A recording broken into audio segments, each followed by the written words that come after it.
সাম্প্রতিক সময়ে আমরা দেখতেছি যে বাংলাদেশ নারী দলের ক্রিকেটার যারা আছে তাদের যৌন হয়রানির বিষয়গুলো উঠে আসতেছে এবং এগুলো নিয়ে খুব নিউজ হচ্ছে। তো আমরা আশ্চর্য হয়ে যাচ্ছি, কিন্তু আমি এখানে আশ্চর্য হওয়ার কিছু পাইতেছি না।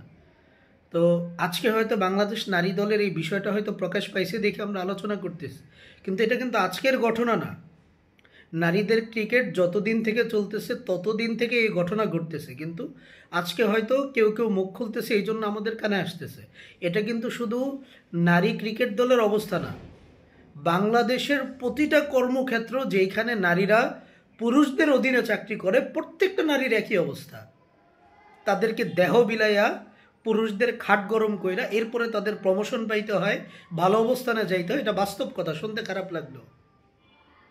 আমরা আল্লাহর সাথে অনেক সময় মানে আর্গুমেন্ট করতে চাই যে অনেক নারীরা এটা করে, নারীবাদীরা এটা আমাদের সাধারণ নারীদের মনের ভিতরে ঢুকাইছে, মাথার ভিতরে এটা ঢুকাইছে যে নারী স্বাধীনতা বলতে একটা বিষয় আছে।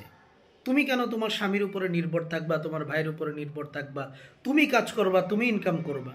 সূরা নিসার মধ্যে তো আল্লাহ বলে দিছিল যে আর রিজালু কাওয়ামুন আলা নিসা বিমা ফাদ্দালাল্লাহু বা'দাহুম আলা বা'দ ওয়া বিমা আনফাকু, যে পুরুষরা নারীদের জন্য খরচ করবে, নারীরা ঘরে থাকবে।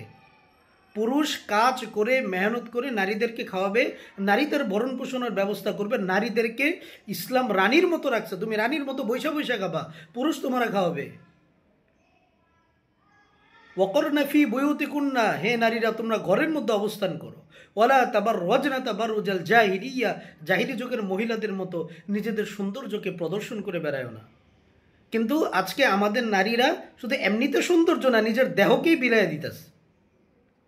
এই যে বাংলাদেশ নারী দলের জাহানারা আলম, সে এখন সাম্প্রতিক সময় অভিযোগ করেছে, সে অবশ্যই সে যা বলেছে আমি বিশ্বাস করি এটা শতভাগ সত্য, হয়তো আরও বেশি সত্য, সে হয়তো আরও কিছু লুকাইছে। কিন্তু ঘটনা তো আজকে থেকে ঘটতেছে না, সে এতদিন পরে মুখ করলো কেন? এটা শুধু বাংলাদেশ নারী দলের অবস্থানে, এটা প্রত্যেকটা বাংলাদেশের এমন প্রত্যেকটা নারীর কথা যারা পুরুষদের অধীনে থাইকা চাকরি বাকরি করতেছে। আল্লাহ তাআলা আমাদেরকে, আমাদের মা বোনদেরকে এই ফিতনা থেকে হেফাজত করুন, আমিন। আসসালামু আলাইকুম রহমতুল্লাহ।